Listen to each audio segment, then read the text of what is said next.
बोल सियापति रामचंद्र भगवान की जय। कथा प्रारंभ होते हैं, आओ वीर हनुमान। राम ते लक्ष्मण जान की, सदा करो कल्याण। मेरे प्रभु राम जय जय राम, मेरे प्रभु राम जय जय राम। बोल सियापति रामचंद्र भगवान की जय। बोल गणपति देव महाराज की जय।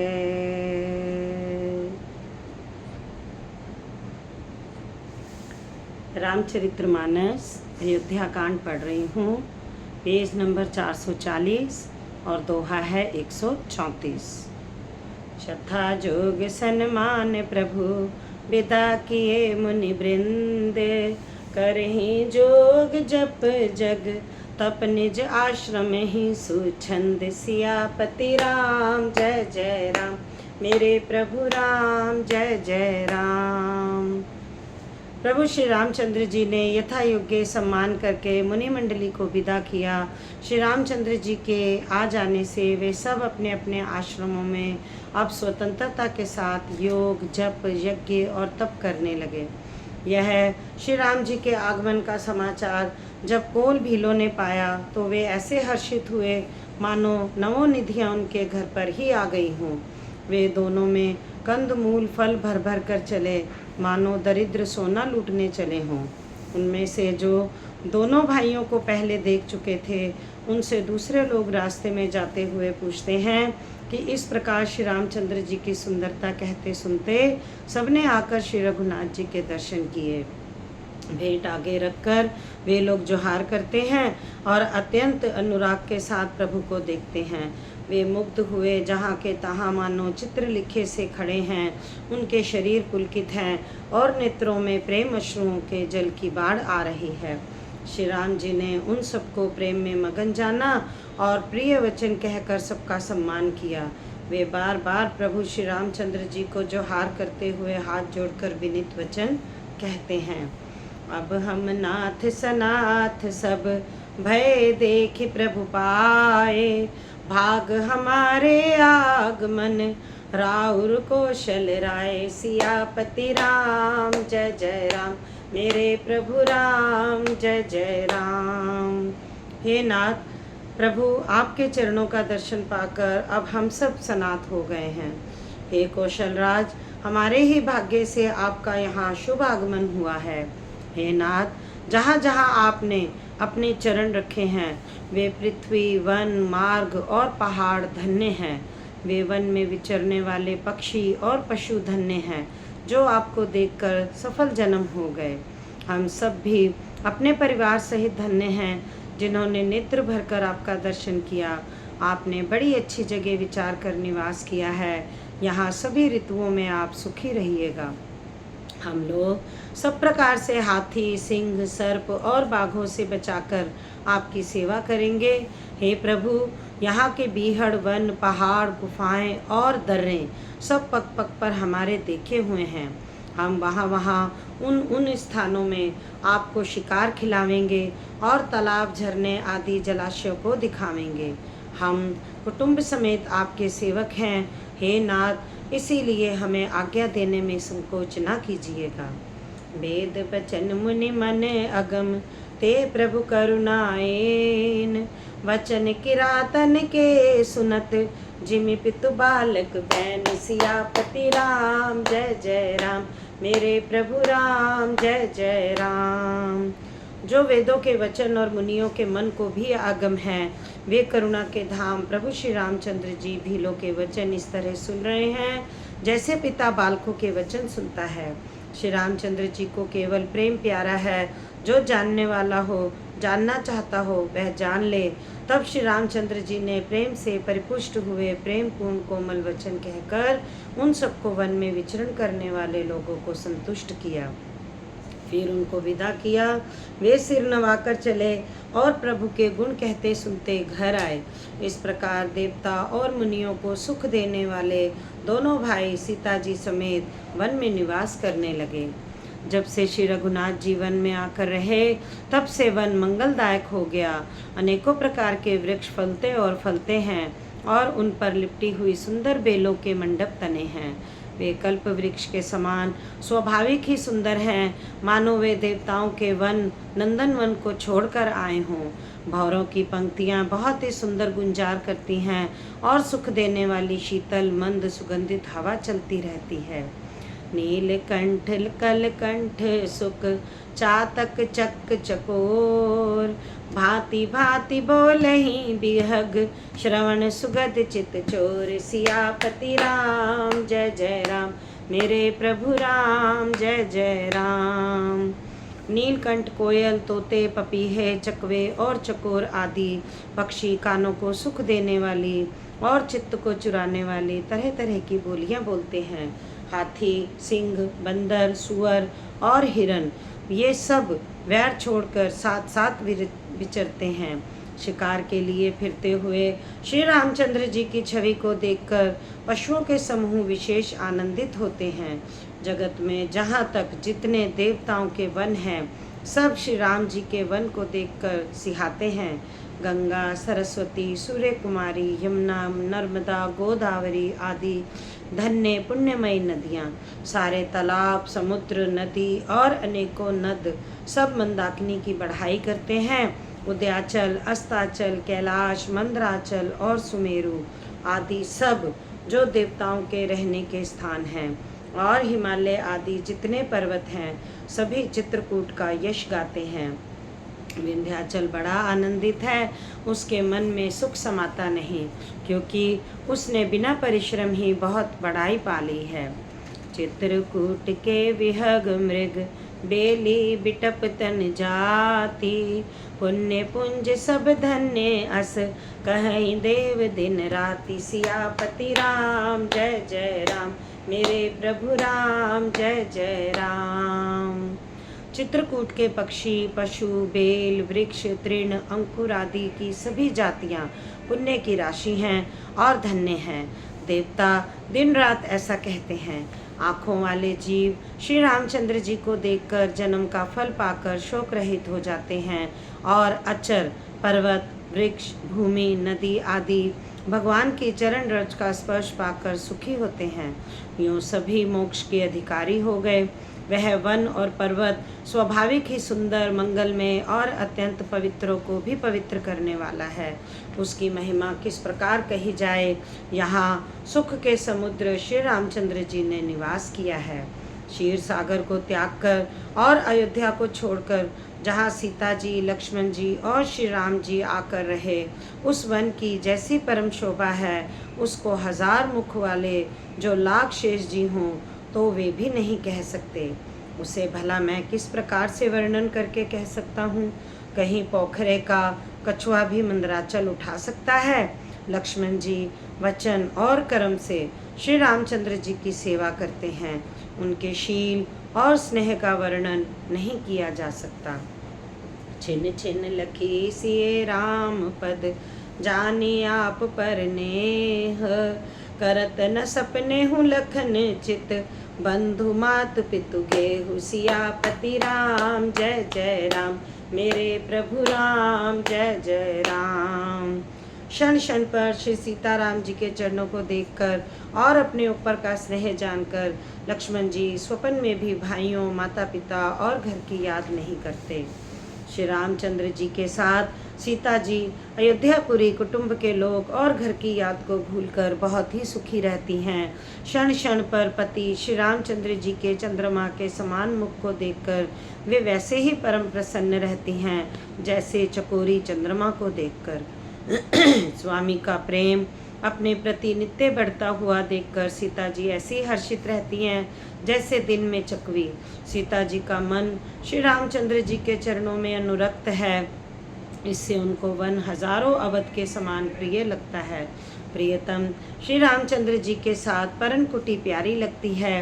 मृग और पक्षी प्यारे कुटुंबियों के समान लगते हैं। मुनियों की स्त्रियां सास के समान, श्रेष्ठ मुनि ससुर के समान और कंदमूल फलों का आहार उनको अमृत के समान लगता है। स्वामी के साथ सुंदर साथरी, कुश और पत्तों की सेज सैकड़ों कामदेव की सेजों के समान सुख देने वाली हैं, जिनके कृपा पूर्वक देखने मात्र से जीव लोकपाल हो जाते हैं, उनको कहीं भोग विलास मोहित कर सकते हैं। सुमिरत राम ही तजहि जन तृण सम विषय विलास, राम प्रिया जग जननी सिए कछुना अचरज तास, सियापति राम जय जय राम मेरे प्रभु राम जय जय राम। जिन श्री रामचंद्र जी का स्मरण करने से ही भक्तजन तमाम भोग विलास को तिनके के समान त्याग देते हैं, उन श्री रामचंद्र जी की प्रिय पत्नी और जगत की माता सीता जी के लिए यह भोग विलास का त्याग कुछ आश्चर्य नहीं है। सीता जी और लक्ष्मण जी को जिस प्रकार सुख मिले, श्री रघुनाथ जी वही करते और वही कहते हैं। भगवान प्राचीन कथाएं और कहानियां कहते हैं और लक्ष्मण जी तथा सीता जी अत्यंत सुख मानकर सुनते हैं। जब जब श्री रामचंद्र जी अयोध्या की याद करते हैं, तब तब उनके नेत्रों में जल भर आता है। माता पिता, कुटुंबियों और भाइयों तथा भरत के प्रेम, शील और सेवा भाव को याद करके कृपा के समुद्र प्रभु श्री रामचंद्र जी दुखी हो जाते हैं, किंतु फिर कुछ समय समझकर धीरज धारण कर लेते हैं। श्री रामचंद्र जी को दुखी देखकर सीता जी और लक्ष्मण जी भी व्याकुल हो जाते हैं। जैसे किसी मनुष्य की परछाई उस मनुष्य के समान ही चेष्टा करती है।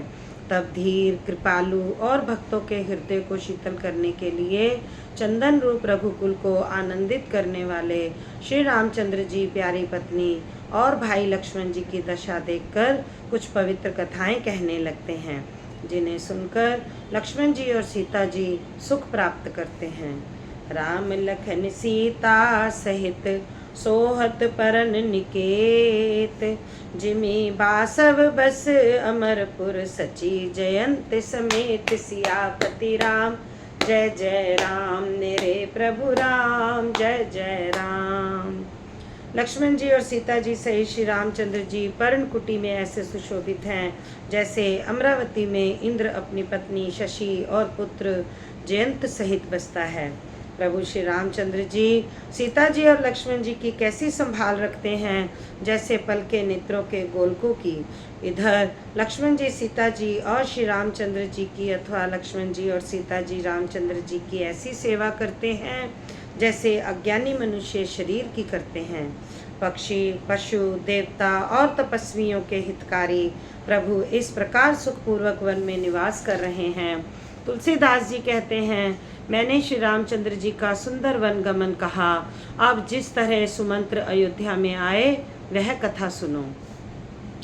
प्रभु श्री रामचंद्र जी को पहुंचाकर जब निषाद राज लौटा, तब आकर उसने रथ को मंत्री सुमंत्र सहित देखा। मंत्री को व्याकुल देखकर निषाद को जैसा दुख हुआ वह कहा नहीं जाता। निषाद को अकेले आया देखकर सुमंत्र हा राम हा सीते हा लक्ष्मण पुकारते हुए बहुत व्याकुल होकर धरती पर गिर पड़े। घोड़े दक्षिण की ओर जिधर श्री रामचंद्र जी गए थे देख देख कर हिनहिनाते हैं, मानो बिना पंख के पक्षी व्याकुल हो रहे हैं। नहीं तृण चरण ही ना पियह जल, मोचहि लोचन बारी, व्याकुल भय निषाद सब रघुवर बाज निहारी, सियापति राम जय जय राम मेरे प्रभु राम जय जय राम। ना तो वे घास चरते हैं, ना पानी पीते हैं, केवल आंखों से जल बहा रहे हैं। श्री रामचंद्र जी के घोड़ों को इस दशा में देखकर सब निषाद व्याकुल हो गए। तब धीरे धरकर निषाद राज कहने लगा, हे सुमंत्र जी, अब विषाद को छोड़िए। आप पंडित और परमार्थ के जानने वाले हैं, विधाता को प्रतिकूल जानकर धैर्य धारण कीजिए। कोमल वाणी से भांति भांति की कथाएं कहकर निषाद ने जबरदस्ती लाकर सुमंत्र को रथ पर बिठाया, परंतु शोक के मारे वे इतने शिथिल हो गए कि रथ को हाँक नहीं सकते। उनके हृदय में श्री रामचंद्र जी के विरह की बड़ी तीव्र वेदना है। घोड़े तब फड़ाते हैं और ठीक रास्ते पर नहीं चलते, मानो जंगली पशु लाकर रथ में जोत दिए गए हों। वे श्री रामचंद्र जी के वियोगी घोड़े कभी ठोकर खाकर गिर पड़ते हैं, कभी घूमकर पीछे की ओर देखने लगते हैं। वे तीक्ष्ण दुख से व्याकुल हैं। जो कोई राम, लक्ष्मण या जानकी जी का नाम लेता है, घोड़े हिक कर उसकी ओर प्यार से देखने लगते हैं। घोड़ों की विरह दशा कैसे कही जा सकती है। वे ऐसे व्याकुल हैं जैसे मणि के बिना सांप व्याकुल होता है। भयो निषाद विषाद बस देखत सचिव तुरंग, बोली सुसेवक चार तब दिए सारथी संग। सियापति राम जय जय राम, मेरे प्रभु राम जय जय राम। मंत्री और घोड़ों की यह दशा देखकर निषाद राज विषाद के वश हो गया। तब उसने अपने 4 उत्तम सेवक बुलाकर सारथी के साथ कर दिए। निषाद राज गुहु सारथी सुमंत जी को पहुंचाकर विदा करके लौटा। उसके विरह और दुख का वर्णन नहीं किया जा सकता। वे चारों निषाद रथ लेकर अवध को चले। सुमंत्र और घोड़ों को देख देख कर वे भी क्षण क्षण भर विषाद में डूब जाते थे। व्याकुल और दुख से दीन हुए सुमंत्र जी सोचते हैं कि रघुवीर जी के बिना जीने को धिक्कार है। आखिर यह अधम शरीर रहेगा तो है ही नहीं। अभी श्री रामचंद्र जी के बिछुड़ते ही छूटकर इसने यश नहीं लिया। यश क्यों नहीं ले लिया? ये प्राण अपयश और पाप के भांडे हो गए। अब ये किस कारण कूच नहीं करते, निकलते क्यों नहीं? हाय नीच मन, बड़ा अच्छा मौका चूक गया। अब भी तो हृदय के 2 टुकड़े नहीं हो जाते। सुमंत्र हाथ मल मल कर और सिर पीट पीट कर पछताते हैं, मानो कोई कंजूस धन का खजाना खो बैठा हो। वे इस प्रकार चले मानो कोई बड़ा योद्धा वीर का बाना पहनकर और उत्तम शूरवीर कहलाकर युद्ध से भाग चला हो। विप्र विवेकी वेद विद संबत साधु सुजाति, जिमि धोखे मदपान कर सचिव सोचते ही भांति। सियापति राम जय जय राम, मेरे प्रभु राम जय जय राम। जैसे कोई विवेकशील वेद का ज्ञाता, साधु संबद्ध आचरणों वाला और उत्तम जाति का कुलीन ब्राह्मण धोखे से मदिरा पी ले और पीछे पछतावे, उसी प्रकार मंत्री सुमंत्र सोच सोच कर रह रहे हैं, पछता रहे हैं। जैसे किसी उत्तम कुल वाली, साधु स्वभाव की, समझदार और मन वचन कर्म से पति को ही देवता मानने वाली पतिव्रता स्त्री को भाग्यवश पति को छोड़कर पति से अलग रहना पड़े, उस समय उसके हृदय में जैसे भयानक संताप होता है, वैसे ही मंत्री के हृदय में हो रहा है। नेत्रों में जल भरा है, दृष्टि मंद हो गई है, कानों से सुनाई नहीं पड़ता, व्याकुल हुई बुद्धि बेठिकाने हो रही है, ओठ सूख रहे हैं, मुंह में लाठी लग गई है, किंतु ये सब मृत्यु के लक्षण हो जाने पर भी प्राण नहीं निकलते, क्योंकि हृदय में अवधि रूपी किवाड़ लगे हैं, अर्थात 14 वर्ष बीत जाने पर भगवान फिर मिलेंगे, यही आशा रुकावट डाल रही है। सुमंत्र जी के मुख का रंग बदल गया है, जो देखा नहीं जाता। ऐसा मालूम होता है मानो इन्होंने माता पिता को मार डाला हो। उनके मन में राम वियोग रूपी हानि की महिमा, महान गलानी पीड़ा पीछा छा रही है, जैसे कोई पापी मनुष्य नरक को जाता हुआ रास्ते में सोच कर रहा हो। मुंह से वचन नहीं निकलते, हृदय में पछताते हैं कि मैं अयोध्या में जाकर क्या देखूंगा। श्री रामचंद्र जी से शून्य रथ को जो भी देखेगा वही मुझे देखने में संकोच करेगा, अर्थात मेरा मुंह नहीं देखना चाहेगा। धाई पूछ है मोही जब बिकल नगर नर नारी, उतर देव में सब ही तब हृदय ब्रजु बैठारी। सियापति राम जय जय राम, मेरे प्रभु राम जय जय राम। नगर के सब व्याकुल स्त्री पुरुष जब दौड़कर मुझसे पूछेंगे, तब मैं हृदय पर वज्र रखकर सबको उत्तर दूंगा। जब दीन दुखी सब माताएं पूछेंगी, तब हे विधाता मैं उन्हें क्या कहूँगा। जब लक्ष्मण जी की माता मुझसे पूछेंगी, तब मैं उन्हें कौन सा सुखदायी संदेशा दूंगा।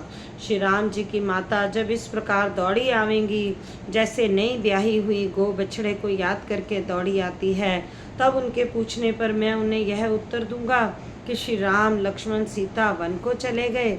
जो भी पूछे